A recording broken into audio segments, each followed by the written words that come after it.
اعوذ باللہ من الشیطان الرجیم بسم اللہ الرحمن الرحیم۔ پچھلی ایک ساتھ میں ہم جان چکے ہیں کہ الف لام میم کیا ہے۔ الف لام میم اللہ سبحانہ تعالیٰ نے کہا کہ وہ کتاب ہے، الف لام میم وہ کتاب ہے۔ تو اب ہم آگے بڑھتے ہیں اور دیکھتے ہیں کہ اللہ سبحانہ و تعالیٰ نے قرآن میں یہ جو آیت ہے الف لام میم، اس کا کہاں کہاں ذکر کیا ہے۔ اور جب ہم قرآن میں ان مقامات کو تلاش کریں تو ہمارے سامنے 6 مقامات آتے ہیں کہ قرآن میں 6 مقامات پر یہ آیت ملتی ہے، اور تمام مقامات پر اسی آیت سے ہی سورت کا آغاز ہوتا ہے۔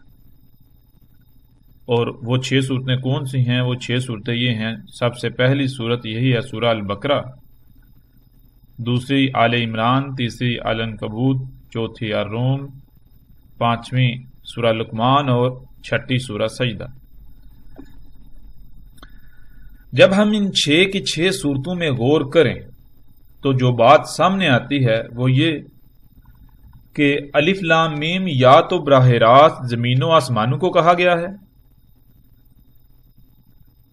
یا پھر جو کچھ بھی زمین و آسمانوں میں ہے ان سب کو کہا گیا۔ ان 6 کی 6 صورتوں میں ایک بات مشترک سامنے آتی ہے، اور وہ ان سب صورتوں کا محور ایک ہی موضوع ہے۔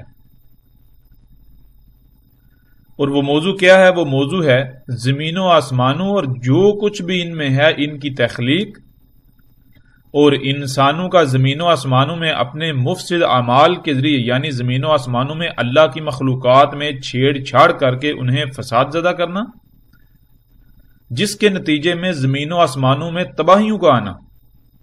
یعنی ان میں صرف ایک ہی بات کو موضوع بنایا گیا ان 6 کی 6 صورتوں میں، اور پوری کی پوری یہ جو صورتیں ہیں 6 کی 6 صورتیں اسی ایک موضوع کو اپنا محور بناتے ہوئے اسی کے گرد گھومتی ہیں۔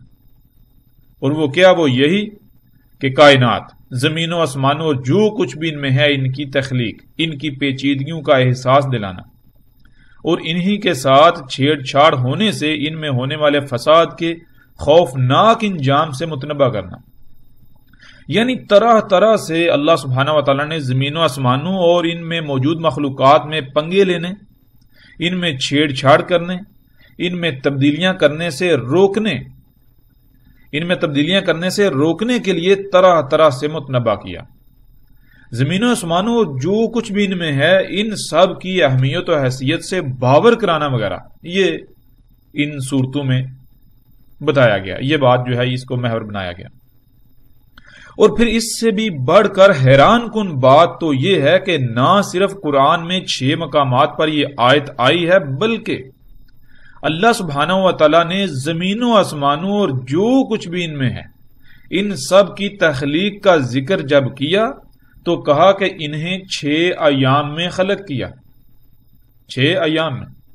یوم دن اور رات کو نہیں کہتے، بلکہ یوم کہتے ہیں مرحلے کو، مدت کو، نقطہ آغاز سے نقطہ اختتام تک جو مدت ہوتی ہے، یا ایک سرکل، یعنی جیسے نقطہ آغاز سے نقطہ اختتام تک جس نقطے سے سفر شروع کیا جائے واپس اسی نقطے پر آ جانے کو کہتے ہیں، یہ ہے یوم۔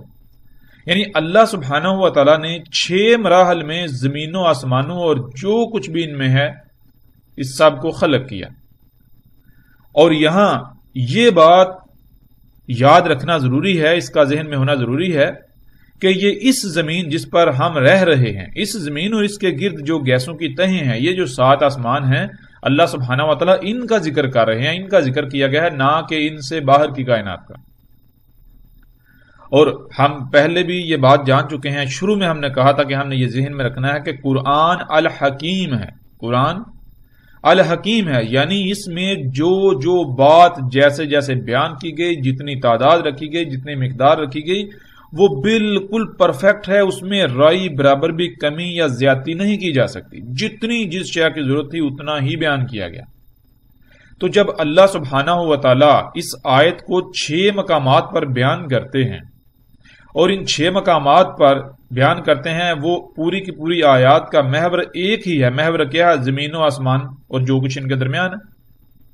اور پھر انہی آیات میں اس کا بھی ذکر کرتے ہیں کہ یعنی 6 کا ہندسہ لے کر آتے ہیں، انہی میں کہتے ہیں کہ اللہ نے زمین و آسمانوں اور جو کچھ ان کے درمیان ہے سب کو کس کے ساتھ، یعنی کہ 6 ایام میں خلق کیا، 6 کا ہندسہ۔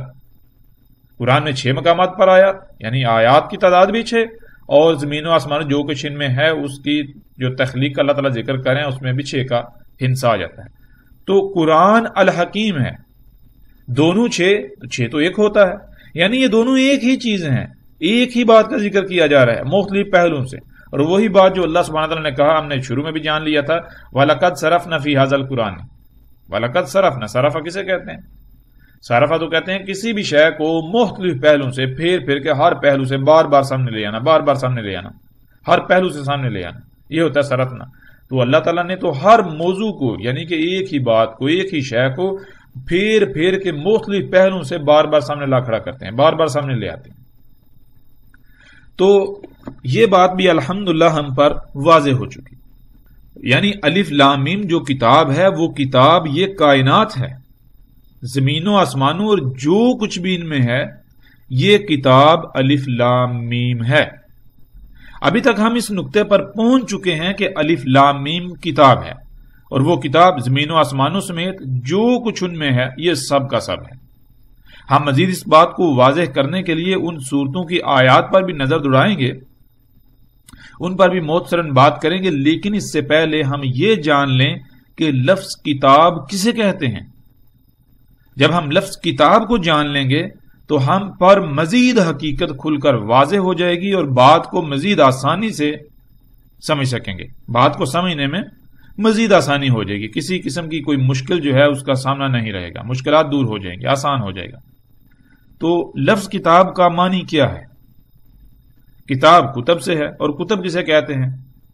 عموماً جب بھی یہ لفظ آتا ہے تو اکثریت کے ذہن میں قلم، سیاہی یا پنسل وغیرہ سے لکھنے کو کتب سمجھ لیا جاتا ہے، اور پھر جن اوراق پر لکھا جاتا ہے اسے کتاب سمجھا جاتا ہے۔ لیکن حقیقت یہ نہیں ہے، بلکہ حقیقت کچھ اور ہے۔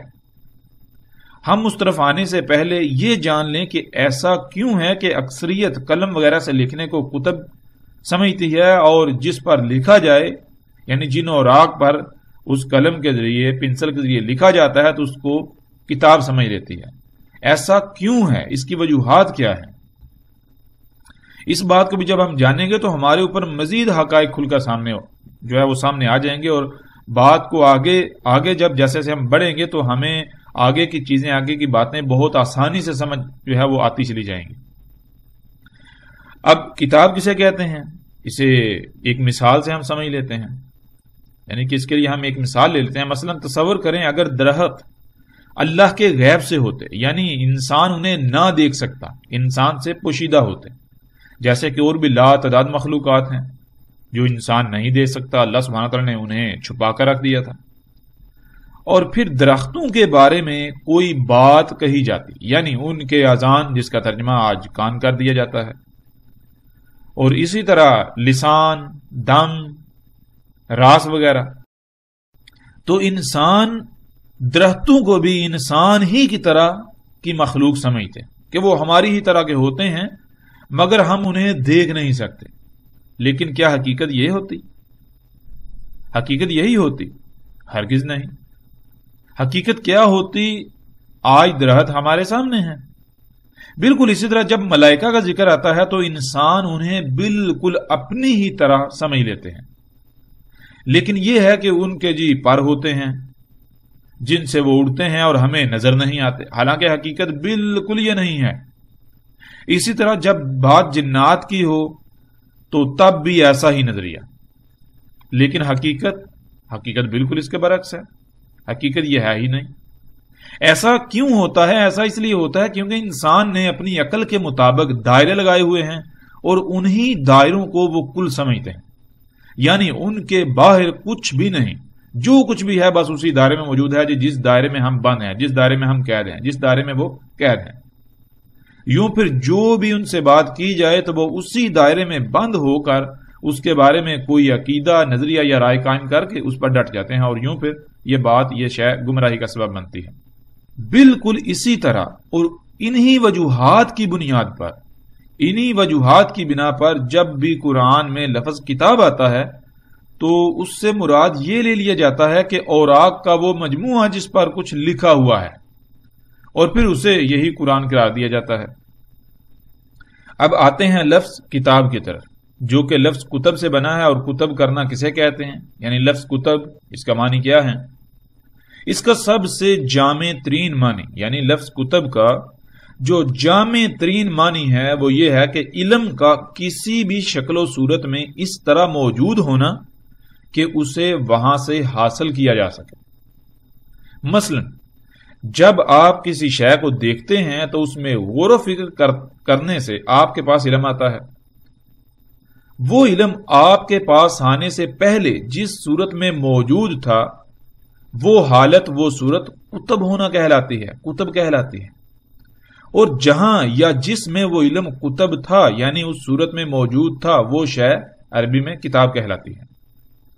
ایسے ہی آپ دیکھتے ہیں کہ ایک مشین آپ کے سامنے موجود ہے، وہ مشین نہ صرف ایک وجود ہے، ایک خلق ہے، بلکہ وہ ایسا علم بھی ہے جو کہ کتب ہے۔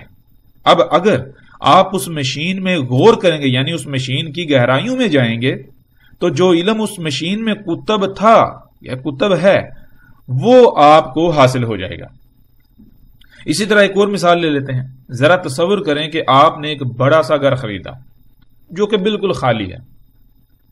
آپ گھر کا سارا سامان لے کر آئے تو سوال یہ پیدا ہوتا ہے کہ آپ نے اس کے بعد کیا کرنا ہے، یعنی جب آپ نے گھر خریدا، گھر خالی ہے، سامان لے کر آئے، تو جب سامان لے آئے اس کے بعد سب سے پہلا کام آپ نے کیا کرنا ہے؟ تو جواب یہ ملے گا کہ گھر میں سامان جوڑنا ہے۔ اور اگر پھر یہ سوال کیا جائے کہ آپ کو کیسے علم ہوا کہ سامان جوڑنا ہے، تو پھر جواب آئے گا بھئی ظاہر ہے جب گھر نیا خریدا ہے تو رہنے کے لیے خریدا ہے، اور اس وقت تک گھر میں رہنا ناممکن ہے جب تک کہ جو سامان ہم لے کر آئے ہیں اس کو جوڑ نہیں لیا جاتا، اس کو اپنی اپنی جگہ پر نہیں رکھ لیا جاتا۔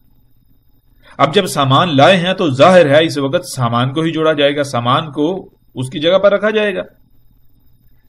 تو اب سوال یہ پیدا ہوتا ہے کہ یہ علم، ابھی جو آپ نے کہا جی سامان جوڑنا ہے، یہ علم آپ کے پاس آنے سے پہلے کہاں تھا؟ ذرا غور کریں، اس بات کے اوپر غور کریں، اس نقطے کے اوپر غور کریں، اس کی گہرائی میں جائیں، اپنے دل و دماغ کو حرکت دیں، اور اسی مثال کو ہم مزید تھوڑا آگے لے کر چلتے ہیں، آگے بڑھاتے ہیں کہ آپ گھر میں سامان جوڑ رہے ہوں اور اچانک گھر میں آگ لگ جائے، تو اب سوال یہ پیدا ہوتا ہے کہ کیا آپ سامان کو ہی جوڑتے رہیں گے، سامان ہی جوڑیں گے، یا پھر پہلے آگ بجھائیں گے؟ تو پھر جواب یہ ہوگا کہ ظاہر ہے پہلے آگ بجھائیں گے، ورنہ سب کچھ جل کر راکھ ہو جائے گا۔ تو پھر وہی سوال کہ غور کریں، آپ نے کہا پہلے آگ بجھائیں گے ورنہ سب کچھ جل کر راکھ ہو جائے گا، تو یہ علم آپ کے پاس کہاں سے آیا؟ یہ علم آپ کے پاس آنے سے پہلے جہاں موجود تھا وہ صورت، وہ حالت کتب ہونا کہلاتی ہے، اسے کہتے ہیں کتب۔ اب آگ کیا ہے؟ اس کا علم صرف آگ ہی میں کتب ہے۔ آگ کیا ہے؟ اس کا علم، اس کے بارے میں جو معلومات ہیں، اس کا جو علم ہے وہ آگ کے اندر ہی کتب ہے، آگ میں ہی موجود ہے۔ آپ اس وقت تک نہیں جان سکتے جب تک کہ آپ آگ میں غور نہیں کر لیتے، اس کی گہرائی میں جا کر یہ جان نہیں لیتے کہ اس میں کیا علم پوشیدہ ہے۔ یعنی اس کو عربی میں کہتے ہیں اقرا۔ جب تک کہ آپ آگ کو اقرا نہیں کر لیتے، یعنی اس آگ میں غور کر کے یہ نہیں جان لیتے کہ آگ میں کیا علم موجود ہے، جیسے ایک بچہ آگ سے ناشنا ہو، ایک بچہ جو ہے وہ آگ سے ناشنا ہوتا ہے، وہ پہلی بار جب آگ کے قریب جاتا ہے تو وہ بلا جھجک، بلا خوف و خطر جو ہے وہ آگ کو چھو لیتا ہے۔ وہ شے اگر گرم ہو تو اسے وہ چھو لے گا، کیوں؟ اس لیے کہ اسے علم نہیں ہے کہ یہ آگ ہے، یہ کیا ہے، یہ کیا کرتی ہے، اس کے نقصانات کیا ہیں، اس سے کیا تکلیف ہوگی، یہ ہے کہ اس سے بچے کو علم نہیں ہے، اس لیے وہ بغیر کسی خوف کے آگ کو چھو لے گا۔ لیکن اس کے بعد آئندہ وہ آگ کے قریب بھی نہیں جائے گا، کیوں؟ اس لیے کیونکہ اسے علم ہو گیا بھائی آگ جلاتی ہے، جس سے جلنے کی تکلیف ہوتی ہے۔ تو اب سوال یہ پیدا ہوتا ہے وہ علم جو پہلے اس بچے کے پاس نہیں تھا، جس علم کے نہ ہونے کی وجہ سے اس نے آگ کو چھو لیا، اب دوبارہ وہ آگ کے قریب نہیں جائے گا، وہ علم بچے کے پاس کہاں سے آیا؟ وہ علم تو اسی آگ کے اندر موجود تھا۔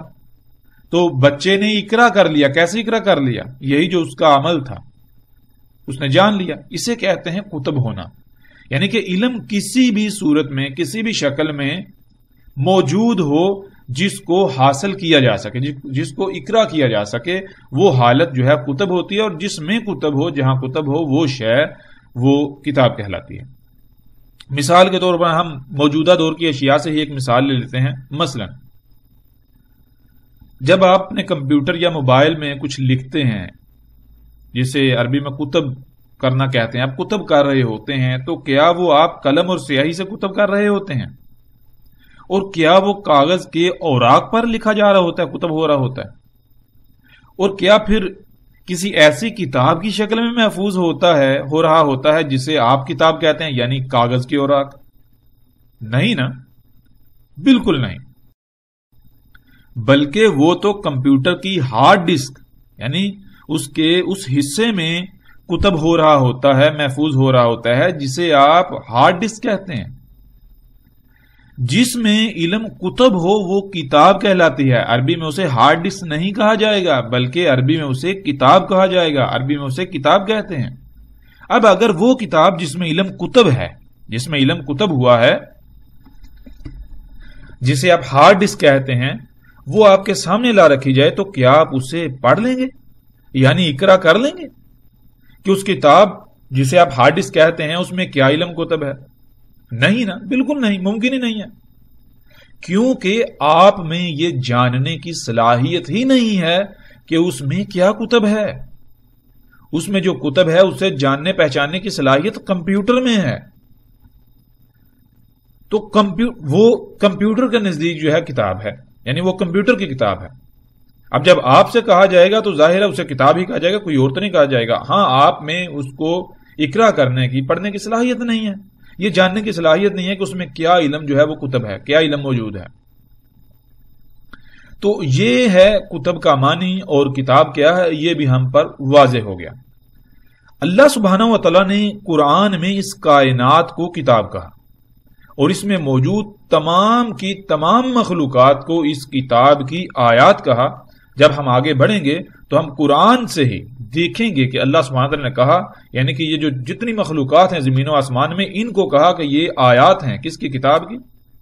بہرحال ہم جب ان آیات پر بات کریں گے تو ہر شے، ہر بات کھل کر سامنے آ جائے گی، بالکل واضح ہو جائے گی۔ جب آپ پر یہ بات واضح ہو گئی کتب کیا ہے اور کتاب کسے کہتے ہیں، تو پھر آپ پر بالکل واضح ہو جائے گا کہ اس کائنات کو اللہ نے کتاب کیوں کہا۔ اللہ سبحانہ و تعالیٰ نے جس علم سے اس کائنات کو خلق کیا، تمام کی تمام مخلوقات کو خلق کیا، جیسے نظام چلایا جا رہا ہے، وہ سب علم انہی مخلوقات میں موجود ہے، جسے عربی میں کتب ہونا کہا جاتا ہے۔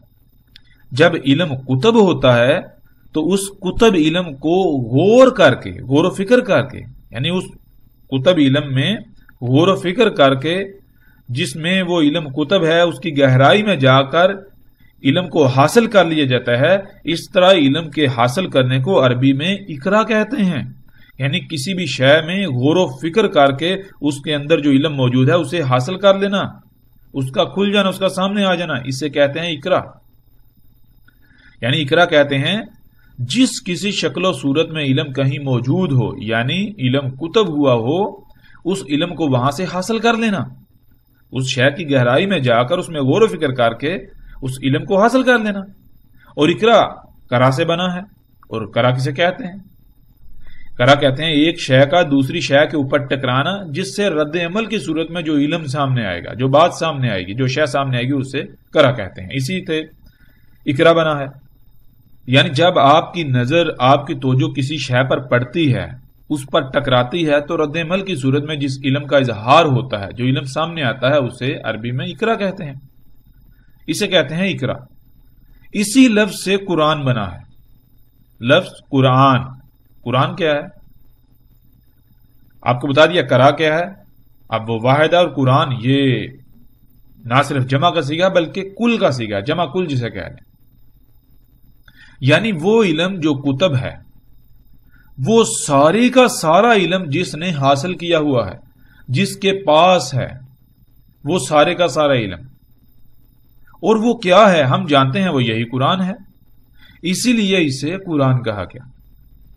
یعنی جس علم سے اس کائنات کو خلق کیا گیا، سب کچھ خلق کر کے کیا گیا، وہ علم نہ صرف انہی مخلوقات کی صورت میں کتب ہے، موجود ہے، بلکہ اس کو اقرا کر کے بھی ایک، یعنی کہ کاغذات کی جو اوراق کی کتاب آپ کہیں یا جو بھی، اس قرآن کی صورت میں بھی ہمارے سامنے لا رکھا گیا، یعنی کہ وہ سارے کا سارا علم اقرا کیا ہوا، سارے کا سارا علم اقرا کیا ہوا، کرا کیا ہوا۔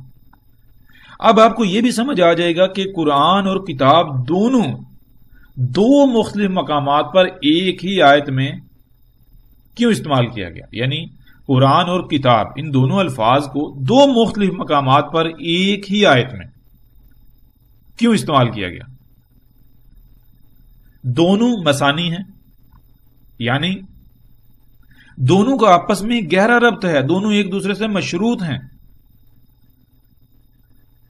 قرآن میں صرف دو ہی مقامات پر ایک ہی آیت میں ان کا ذکر کیا جانا، یہ بھی انتہائی اہمیت کا حامل ہے، کیونکہ ہم یہ بات جان چکے ہیں کہ قرآن الحکیم ہے، اس لیے اس میں نہ تو کسی شے کا بھی ذکر رائے برابر بھی زیادہ ہے اور نہ ہی رائے برابر کم، بلکہ ہر شے کا اتنا ہی ذکر کیا گیا، اتنا ہی استعمال کیا گیا جتنا ہو سکتا ہے، اس میں رائے برابر بھی کسی قسم کی کمی، کجی، کوتاہی یا زیادتی کسی بھی قسم کی کوئی گنجائش نہیں ہے۔ تو جب ہم ان آیات کو سامنے رکھیں، ان دونوں آیات کو، وہ جو دو مقامات ہیں، وہ پہلا مقام کون سا ہے؟ سورہ الحجر کی پہلی ہی آیت ہے، الف لام را تلک آیات الکتاب و قرآن مبین، تلک آیات الکتاب و قرآن مبین۔ اور جب ہم، یعنی کہ اگر گرامر کے لحاظ سے دیکھیں تو لفظ کتاب کے نیچے زیر ہے، اور زیر جب بھی کسی لفظ کے نیچے آتی ہے تو وہ آگے مستقبل کی طرف دھکیلتی، یعنی آگے دھکیلتی ہے، آگے۔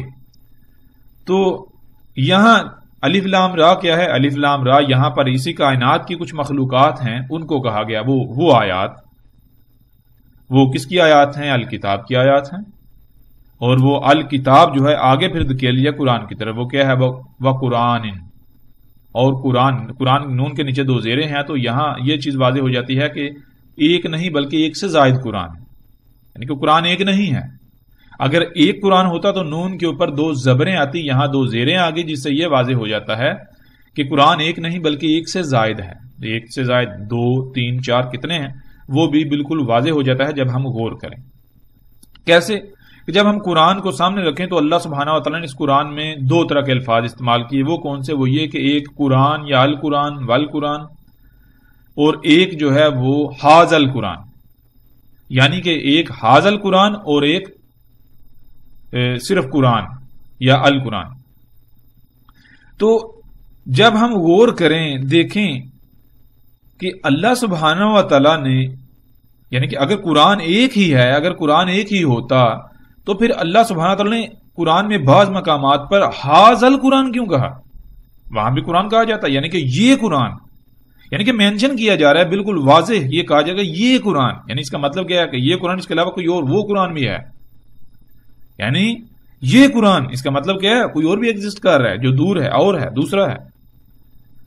تو اس طرح یعنی کہ جب ہم قرآن میں غور و فکر کریں تو ہمارے اوپر یہ بالکل بات کھل کر واضح ہو جاتی ہے کہ ایک حاذ القرآن یہ قرآن ہے جو ہمارے سامنے موجود ہے، اور قرآن کے معنی کیا ہے ہم یہ جان چکے ہیں، قرآن تو وہ کل کا کل علم ہے۔ اور پھر دوسرا جسے ہم ذالک القرآن کہہ سکتے ہیں یا ذالک الکتاب کہہ سکتے ہیں، جیسے پیچھے یہ دیکھیں الکتاب جو ہے بے کے نیچے زیر آئی اور آگے ساتھ ہی قرآن آ گیا، یعنی کہ یہ کتاب کون سی ہے آگے بتایا جائے، یہ قرآن کون سا قرآن؟ یہی کائنات، یعنی کہ وہ علم ایک ہی ہے، ایک ہی علم ہے، وہ عملی صورت میں بھی کتب ہے، عملی یعنی پریکٹیکل مخلوقات کی صورت میں بھی کتب ہے، موجود ہے، وہ الکتاب ہے۔ تو وہ جو الکتاب ہے اس سے اقرا کیا گیا، اسے یعنی اس میں غور کیا گیا، اس کی گہرائی میں جا کر جانا گیا کہ کیا علم ہے. جب وہ علم حاصل ہو گیا تو اسے پھر اوراق کے اوپر ڈال لیا گیا، یعنی کہ آپ کے پاس آ گیا. جس کے پاس آ گیا وہ بھی قرآن کہلائے گا. اور وہ کیا ہے وہ ہم جانتے ہیں، وہ پھر کہلائے گا ھذا القرآن، یہ قرآن. اب اسی طرح آگے جب ہم دوسری مقام پر جائیں تو دوسری آیت ہے سورہ نمل کی پہلی آیت. اس میں اللہ سبحانہ و تعالیٰ کہتے ہیں تاسین تلک آیات القرآن و کتاب مبین. اب حیران کن بات یہ ہے کہ پہلی جو آیت ہم نے دیکھی اس میں پہلے کتاب کا ذکر تھا اور لفظ کتاب کے نیچے زیر تھی، آگے قرآن کے نیچے یعنی نون کے نیچے، قرآن کا جو نون اس کے نیچے دو زیریں تھیں، یعنی کہ وہاں ایک کتاب اور آگے قرآن دو. اور یہاں کیا، یہاں ایک قرآن اور آگے کتاب ان بے کے نیچے، یعنی کتاب جو ہے اس کو جمع کا صیغہ بنا دیا گیا، ایک سے زائد کتاب. اور پھر کتنی کتابیں ہیں، وہی بات کہ جب ہم قرآن میں غور و فکر کریں تو وہی بات سامنے آتی ہے. دو کتابیں، کون سی کتابیں؟ ایک کتاب یعنی کہ یہ آپ کے سامنے ہے، یعنی کہ یہیں پر بالکل واضح کر دیا کہ تلک آیات القرآن و کتاب مبین. تو یہاں تلک آیات القرآن، یہ آیات ہیں کس کی؟ قرآن کی. اور کیا ہے قرآن؟ یعنی کہ قرآن کسے کہتے ہیں؟ قرآن کہتے ہیں کل کے کل علم کو، وہ علم جو پہلے کہیں موجود تھا، کسی شکل و صورت میں موجود تھا، اور اس علم کو یعنی ریزننگ کر کے غور و فکر کر کے جان لیا گیا، حاصل کر لیا گیا. تو جس کے پاس وہ علم ہے، وہ سارے کا سارا کل علم وہ قرآن کہلائے گا. اور وہ کیا ہے وہ ہم جانتے ہیں، یہ ہمارے سامنے قرآن ہے. اور وہ کہاں سے حاصل کیا، وہ کس کا علم ہے، کون سا علم ہے، وہ آگے بتایا جائے. وہ کتاب مبین، وہ کیا ہے؟ یہ جو یعنی قرآن جو ہے، یہ سارے کا سارا علم جو کل علم کیا ہے، یہ کیا ہے؟ یہ علم کتاب ہے، کتاب کا علم ہے. یہ علم کتاب کی صورت میں موجود ہے. کون سی کتاب؟ مبین. مبین کیا ہے؟ بین. اور اس کے پیچھے لفظ جو ہے وہ حرف میم کا استعمال ہوا. تو عربی کا یہ اصول ہے کہ جب بھی کسی لفظ کے شروع میں میم استعمال ہوتا ہے تو میم جو ہے وہ موجودگی کا اظہار ہوتا ہے کہ یہاں یہ شے موجود ہے. پھر آگے لفظ آتا ہے بین، اور بین کو ہم شروع میں پیچھے بھی جان چکے ہیں کہ بین جو ہے، بین جو ہے وہ آیت جو ہے اس کا جوڑا ہے. لفظ آیت کا جوڑا. آیت کسے کہتے ہیں؟ آیت کہتے ہیں پوری شے، اس کو چھپا دیا گیا، اس کا ایک چھوٹا سا پہلو، ایک چھوٹا سا جو حصہ ہے اس کو بالکل واضح رکھا گیا، جس کی گہرائی میں جانے سے پوری شے کا کھل جانا. تو وہ جو چھوٹا سا، باقی ساری شے چھپی ہوئی ہے، چھوٹا سا حصہ جو ہے وہ آیت کہلائے گا. اور سارے کا سارا کھلا ہوا نا کسی شے کا مکمل ہر پہلو سے سامنے ہونا، واضح ہونا، وہ اسے کہتے ہیں بین. اب قرآن کے اندر تو آیات ہیں، ہم جانتے ہیں. تو یہ آیات بین صورت میں کہاں موجود ہیں؟ وہ اللہ سبحانہ وتعالیٰ بتا رہے ہیں وہ کتاب مبین. کون سی کتاب؟ یہی کائنات. یہ جو بین ہے، مبین، جدھر بھی تم نگاہ دوڑاؤ گے، جدھر بھی دیکھو گے، تم بذات خود اسی کتاب کی ایک آیت ہو. اور پھر جب ہم آگے بڑھیں گے، یعنی کہ ہم اس موضوع کے اوپر الگ سے بھی تفصیل کے ساتھ بات کریں گے، کیونکہ ابھی ہمارا یہ موضوع نہیں ہے، موضوع اور ہے. اس موضوع کو سمجھنے کے لیے ہم اس کے اوپر مختصراً بات کر رہے ہیں. تو جب ہم الگ سے اس موضوع کے اوپر بات کریں گے تو پھر ہم دیکھیں گے قرآن میں اللہ سبحانہ وتعالیٰ نے کتنی ہی آیات میں یہ کہا کہ یہ جو چرند پرند ہیں، یہ دریا ہیں، سمندر ہیں، یہ درخت ہیں، انسان وغیرہ، یہ جتنی مخلوقات ہیں، جتنے بھی مخلوقات ہیں، اللہ سبحانہ وتعالیٰ کہتے ہیں یہ کتاب مبین کی آیات ہیں. یعنی اس کتاب کی آیات ہیں یہ، جو کتاب بالکل بین ہے، کھلی ہوئی ہے، اس کا ہر پہلو تمہارے سامنے ہے، تم خود اسی کتاب کی آیت ہو. یعنی کہ اگر ہم آیت ہیں، کتاب کی آیت ہیں، تو ظاہر ہے ہم کس میں موجود ہیں؟ ہم تو اس کائنات میں موجود ہیں، اس دنیا میں موجود ہیں. تو ظاہر ہے ہم بھی اس کائنات پھر کتاب ہوئی، ہم اس کی آیت ہیں. اگر ہم میں یعنی ایک انسان میں غور کیا جائے، ایک بشر میں غور کیا جائے، تو اس میں جب غور کیا، جس کی گہرائی میں جایا جائے، تو بالکل وہ یعنی کہ حقیقت پوری کل یعنی کتاب کیا ہے وہ ساری حقیقت سامنے آ جائے گی. بہرحال تو ان دونوں مقامات پر یہ بالکل واضح ہو جاتا ہے کہ جسے کتاب کہا گیا اسے قرآن کہا گیا.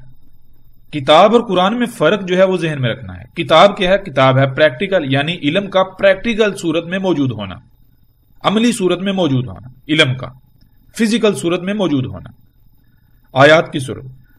اور قرآن کہتے ہیں وہ علم جو موجود ہے، اس علم کو یعنی کہ جہاں موجود ہے وہاں غور و فکر کر کے اس کی گہرائی میں جا کے اس علم کو حاصل کر لینا، حاصل کیا ہوا علم، اسے قرآن کہتے ہیں. یعنی ایک ہی علم ہے جو دو مختلف صورتوں میں موجود ہے، ایک کتاب کی صورت میں اور دوسرا قرآن کی صورت میں. یعنی کہ ایک جو ہے وہ عملاً کھلم کھلا ان مخلوقات کی صورت میں یہ آیات ہیں، یہ کتاب ہے کائنات، اس صورت وہی علم ہے، وہ ظہور پذیر ہے، علم ہے وہ ظہور پذیر ہے، وہی علم جو ہے وہ جب آپ اس کو کرا کر لیں، یعنی اس کی گہرائی میں جا کے غور و فکر کر کے سو جان لے، حاصل کر لیں، تو جو جان لے گا جس کے اندر وہ سارا علم آ جائے گا، اسے کیا کہا جائے گا؟ اسے قرآن کہا جائے گا۔ تو اس لیے اب دونوں ہیں تو ایک ہی، دونوں یعنی کہ اگر دونوں کو ایک کہا جائے تو علم کی بنیاد پر دونوں ایک ہے، یعنی کہ پیچھے لے کے جائیں تو علم کی سطح پر دونوں ایک ہیں۔ لیکن جب فرق آئے گا، فرق کہاں آئے گا؟ جب کتاب کہا جائے گا تو کتاب سے مراد کیا جائے کہ علم جو ہے وہ پریکٹیکل صورت میں موجود ہے، پریکٹیکل صورت میں علم کا موجود ہونا، کتب ہوا ہونا۔ تو قرآن جب کہا جائے گا، قرآن کہا جائے گا اسی علم کا غور و فکر کر کے ریزننگ کر کے حاصل کیا ہونا، جس کے اندر وہ علم موجود ہے۔ قرآن الگ ہے، ہم الگ ہیں، تو پھر قرآن اپنے آپ میں تو قرآن ہے، یعنی کہ قرآن جو ہے اپنے آپ میں وہ قرآن ہے، وہ ایک ایسی شے ہے، وہ ایک یعنی کہ وہ ہے جس کے اندر اس کائنات کا سارا علم موجود ہے، جس کے پاس علم موجود ہے، جس نے غور و فکر کا ریزننگ کر کے وہ اکٹھا کر لیا، حاصل کر لیا۔ لیکن ہمارے لیے یہ جو قرآن ہے، حاضل قرآن، یہ ایک دوسرا وجود ہے، اور چونکہ اس میں بھی علم ہے اور کتب ہوا ہے تو یہ بھی ہمارے لیے کتاب ہی کہلائے گی۔ بہرحال تو یہ چیزیں، یہ باتیں ذہن میں جب تک ہم نہیں رکھیں گے، ہم جو ہے وہ حقیقت کو نہیں جان سکتے، ہم حق کو نہیں پہچان سکتے۔ تو اب ہم ایسا کرتے ہیں، ہم بڑھتے ہیں آگے، وہ یہ کہ قرآن یعنی وہ سارے کا سارا علم جو کسی نہ کسی صورت میں موجود ہے، اس کو اقرا کر کے ایک جگہ کتب کیا گیا، یا جس میں وہ علم موجود ہے، جس کے پاس وہ علم ہے، یہ وہی سارے کا سارا علم ہے جس سے یہ کائنات خلق کی گئی۔ اس لیے پھر کائنات بھی نہ صرف قرآن ہے بلکہ وہ کتاب ہے، وہ بھی کتاب ہے۔ بہرحال اب اسی لیے اللہ سبحانہ و تعالی نے قرآن میں ایک نہیں بلکہ دو قرآن کا ذکر کیا، اور پھر اسی طرح ایک نہیں بلکہ دو کتاب کا ذکر کیا، ایک القرآن اور دوسرا حاضل قرآن، قرآن اور حاضل قرآن۔ تو بالکل اسی طرح کتاب کا بھی معاملہ ہے، کتاب کو بھی اللہ سبحانہ تعالی نے دو مختلف صورتوں میں بیان کیا۔ تو یہ تھی کتاب اور قرآن، دونوں کی اگر حقیقت دیکھی جائے تو دونوں ایک ہی ہیں، اور وہ کل کا کل علم ہے جو دو صورتوں میں موجود ہے۔ ایک صورت اس کائنات کی صورت میں کتب ہے، یعنی وہ علم اس کائنات مخلوقات کی صورت میں کتب ہے، اور دوسری صورت یعنی وہی علم جو ہے ایک دوسری صورت میں کتب ہے، موجود ہے۔ وہ کون سا ہے؟ وہ یہ قرآن کی صورت میں موجود ہے۔ الحمدللہ ثم الحمدللہ ہم پر الکتاب کی حقیقت بالکل واضح ہو چکی ہے کہ الکتاب یہ کائنات ہے، زمین و آسمانوں اور جو کچھ بھی ان میں ہے، جو کچھ بھی ان میں موجود ہے، سب کے سب کو اللہ سبحانہ و تعالی نے کتاب کہا۔ یہ جتنی بھی مخلوقات ہیں یہ اسی کتاب کی آیات ہیں، یہ جتنی بھی مخلوقات ہیں یہ اسی کتاب کی آیات ہیں۔ جیسے کہ ہم اگر قرآن میں غور کریں، قرآن میں دیکھیں تو قرآن میں ایسی بہت ساری آیات بھی ہیں، قرآن میں ایسی بہت ساری آیات بھی ہیں کہ جن میں اللہ سبحانہ و تعالیٰ نے کہ یہ جو مخلوقات ہیں ان کو کتاب کی آیات کہا۔ کون سی کتاب کی آیات کہا؟ ابھی ہم اگر کچھ آیات کو سامنے رکھیں تو ہم پر یہ بات بھی بالکل واضح ہو جائے گی۔ جیسا کہ آپ سورہ الانعام کی آیت نمبر 59 میں دیکھ سکتے ہیں، اس میں اللہ سبحانہ و تعالیٰ کہتے ہیں وَعِندَهُ مَفَاتِحُ الْغَيْبِ لَا يَعْلَمُهَا إِلَّا هُوَ وَيَعْلَمُ مَا فِي الْبَرِّ وَالْبَحْرِ وَمَا تَسْقُطُ مِنْ وَرَقَةٍ إِلَّا يَعْلَمُهَا وَلَا حَبَّةٍ فِي ظُلُمَاتِ الْأَرْضِ وَلَا رَطْبٍ وَلَا يَابِسٍ إِلَّا فِي كِتَابٍ مُبِينٍ۔ یعنی اب اس آیت میں جو بالکل واضح کہا جا رہا ہے، بالکل واضح کہا جا رہا ہے کہ جو کچھ بھی غیب ہے اس کی جو مفاتیح ہیں وہ اسی کے پاس ہیں، اسی کے ہاں ہیں، کسی کو علم نہیں ہے ان کا مگر اسے۔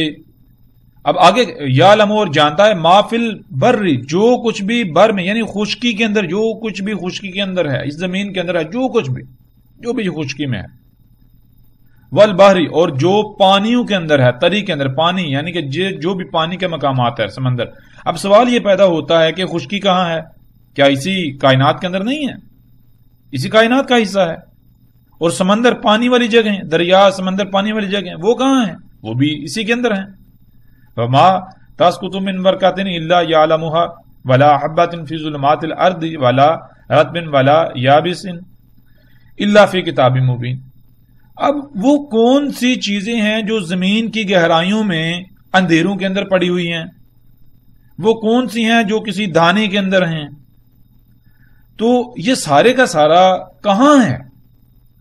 یعنی کہ اللہ سبحانہ وتعالی ان سب کا ذکر کرے، آگے کریں اللہ مگر فی کتاب مبین، جو کچھ بھی یعنی جو بھی کتاب مبین ہے، کتاب مبین میں جو بھی ہے، یعنی کہ سارے کا سارا اللہ کو علم ہے. کتاب مبین پھر کون سی ہوئی؟ یہ سارا کچھ بتایا جا رہا ہے. اور پھر ان کے علاوہ بھی جو کچھ بھی کتاب مبین میں ہے، جو کچھ بھی ان کے علاوہ بھی، یعنی کہ ٹوٹل سارے کا سارا. تو پھر یہ کس کے اندر ہوا؟ یہ ساری مخلوقات کس کے اندر ہوئی؟ جس کے اندر ہے وہ کیا ہے؟ وہ کتاب مبین. کون سی کتاب مبین؟ بین، جو بالکل کھلی ہے، ہر طرح سے واضح ہے، جدھر بھی نگاہ دوڑاؤ گے اسی کتاب کو پاؤ گے. یہ ہے. اسی طرح مزید بھی آیات ہیں. یعنی اس طرح سورہ یونس کی آیت نمبر 61 ہے، اسے دیکھ لیا جائے.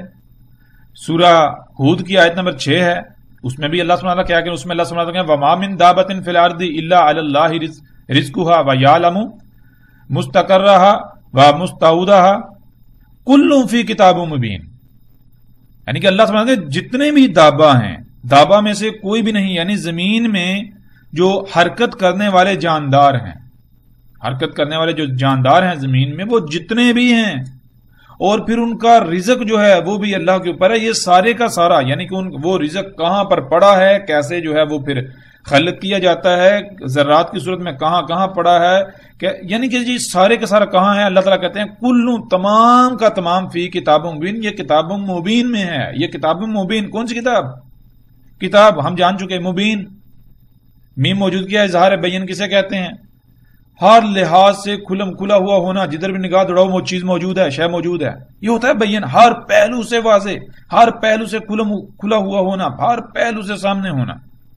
تو کلو فی کتاب مبین، کلو تمام کی تمام فی میں، کس میں ہے؟ کتاب میں ہے. کون سی کتاب؟ مبین، جو بین ہے. ایک ہے کتاب مبین بین، دوسری کتاب کون سی ہے؟ جسے اللہ نے قرآن کہا، جس کے اندر آیات ہیں، آیات اور بینات، یہ جوڑا ہے ایک دوسرے کا. تو جب کتاب مبین کی بات ہوتی ہے تو یہ کائنات، کتاب کی بات ہوتی ہے یہ کائنات. جب قرآن کو اگر کتاب کہا جائے، قرآن کی بات ہوتی ہے تو قرآن میں آیات ہیں. تو یہ اسی طرح مزید بھی قرآن میں آیات ہیں کہ جن میں اللہ سبحانہ تعالیٰ بالکل واضح کہتے ہیں. اللہ سبحانہ کیا کہتے ہیں؟ اللہ سبحانہ دیکھیں آپ سورہ نمل میں دیکھیں، سورہ نمل کی آیت نمبر 75 میں اللہ تعالیٰ کیا کہتے ہیں؟ سورہ نمل کی آیت نمبر 75 میں اللہ تعالیٰ کہتے ہیں کہ وما من غائبات فی السماء والارض الا فی کتاب مبین. یعنی اور نہیں ہے جو بھی غائب ہے، پوشیدہ ہے فضا کے اندر، آسمان میں، اور جو کچھ بھی زمین میں ہے جو پوشیدہ ہے، چھپا ہوا، وہ سارے کا سارا کہاں ہے؟ یہ سارے کا سارا نہیں ہے. اگر ہے تو کتاب مبین میں ہے. یہ کتاب مبین کا حصہ ہے، کتاب مبین کے اندر ہے، یہ اس کتاب کے اندر ہے. اسی طرح سورہ القصص کی آیت نمبر 2 میں دیکھ لیں، تلک آیات الکتاب المبین. یعنی کہ اگر آپ اب سورہ سبا کی آیت نمبر 3 دیکھیں تو اس میں بھی یہی بات ہے. اس میں کیا اللہ سبحانہ وتعالی کہہ رہے ہیں؟ لا یعزب عنہ مثقال ذرۃ فی السماوات ولا فی الارض ولا اصغر من ذلک ولا اکبر الا فی کتاب مبین. یعنی کہ آسمانوں اور زمینوں میں کوئی ایک چھوٹے سے چھوٹا یا بڑے سے بڑا کچھ ذرا ایسا نہیں ہے. وہ جس سب کچھ ہے یہ کہاں ہے؟ یہ سارے کا سارا کتاب مبین میں ہے. یہ کتاب مبین کا حصہ ہے. جیسے مثال کے طور آپ کو کہا جائے کہ یہ دل، یہ گردے، یہ پھیپھڑے نہیں ہیں، یہ اگر ہیں تو یہ تمہارے جسم میں ہیں، ہے نا، یہ جسم کے اندر ہیں، یہ جسم میں ہیں. تو ظاہر ہے بالکل واضح بات ہو جاتی ہے کہ کہاں موجود ہیں. تو پھر اسی طرح اور بھی مزید آیات ہیں. جب ہم ان آیات کو دیکھیں تو ہر لحاظ سے یہ بالکل واضح ہو جاتا ہے، واضح ہو جاتا ہے کہ کتاب کیا ہے. بالکل کھل کر ہر بات جو ہے وہ واضح ہو جاتی ہے. تو اب ہم بڑھتے ہیں آگے. باقی جو باتیں ہیں یعنی کہ ہم نے پیچھے کی، یعنی کہ جو 6 صورتوں کے اندر اللہ سبحانہ وتعالی نے موضوع و محور بنایا اسی کائنات کو، زمین و آسمان اور جو کچھ بھی ان کے درمیان ہے، ان کی تخلیق کو، تو اس کے اوپر ابھی ہم جو ہے تفصیل کے ساتھ جو ہے الگ موضوع کے تحت بات کریں گے، لیکن اب ہم پھر واپس پلٹتے ہیں اپنے موضوع کی طرف تاکہ ہم آگے سلسلہ جو ہے اس کو بڑھائیں۔ تو کیا ہے آگے اللہ سبحانہ وتعالی کیا کہتے ہیں، دیکھیں ہم جب غور کریں، الف لام میم ذالک الکتاب لا ریب فیہ ھدی للمتقین۔ الف لام میم وہ کتاب ہے، ریب نہیں ہے اس میں، ھدی ہے متقین کے لیے۔ ان میں سب سے پہلے استعمال ہونے والے الفاظ کو جاننا بہت ضروری ہے۔ ان میں پہلا لفظ ریب، دوسرا ھدی اور متقین۔ ریب کسے کہتے ہیں؟ ریب کہتے ہیں کسی قسم کی بھی کمی، کجی، کوتاہی وغیرہ کا جو ادنا ترین درجہ ہوتا ہے، ادنا ترین درجہ وہ ہونا۔ تو اللہ سبحانہ تعالیٰ کہہ رہے ہیں کہ الف لام میم جو کتاب ہے، کون سی کتاب؟ یہی جو کائنات ہے، اس میں کسی قسم کی کمی، کجی یا کوتاہی کا ادنا ترین درجہ جو ہوتا ہے وہ بھی نہیں ہے، یعنی کہ جس کے بارے میں تصور کرنا بھی محال ہو اس حد تک بھی نہیں ہے کہ یہ جو کتاب ہے، یہ کائنات، اس میں رائی برابر بھی کوئی کمی، کجی یا کوتاہی نہیں ہے اس میں کہ اس میں ھدی نہ ہو، اس میں ھدی ہے۔ ھدی کسے کہتے ہیں؟ اسے ایک مثال سے سمجھ لیجیے۔ بنیادی طور پر ھدی کہتے ہیں کہ منزل پر پہنچنے کے لیے، مقصد کو پورا کرنے کے لیے جب جیسے جیسے ہدایات درکار ہوں تب تب ویسے ویسے ہدایات یعنی رہنمائی کرتے جانا۔ بالکل اسی طرح جیسے کہ کسی اندھے کا ہاتھ پکڑ کر کوئی دوسرا ساتھ ساتھ چلتا ہے، اس کی رہنمائی کرتا ہے، بالکل اس طرح اس کو کہتے ہیں ھدی۔